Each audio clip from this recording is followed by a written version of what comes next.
Empruntés aux All Blacks, ces jeunes écoliers se la joueraient-ils déjà pro avec leur AK? En tout cas, pendant 3 jours, 2500 jeunes vendéens s'affrontent amicalement sur la grande plage de Saint-Jean-de-Mont. L'objectif, promouvoir le rugby dans le département avec ici sa version plage un peu différente. Et c'est avant tout montrer que le rugby n'est pas un sport dangereux, qui peut se pratiquer sans plaquage, sans mêlée, sans risque pour les joueurs, puisque les règles du beach rugby, du rugby à toucher en fait, sur la plage, il n'y a pas de plaquage, il n'y a pas de contact, c'est uniquement du jeu de balle et d'évitement.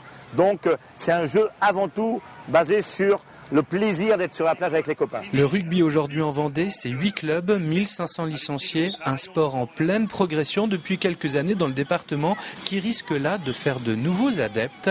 Le beach rugby permet ici de commencer en douceur. C'est pas violent et puis on joue en équipe et on joue pas perso. Ça change du rugby avec le terrain de foot, c'est la plage. Il y a plus d'amusement qu'avec la violence, c'est mieux. Des équipes mixtes avec des filles qui n'ont pas peur des garçons.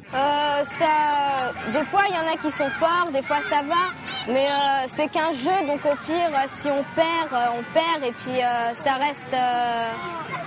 reste amicaux, et puis on va pas se faire la guerre et tout, mais sinon c'est des fois un peu dur.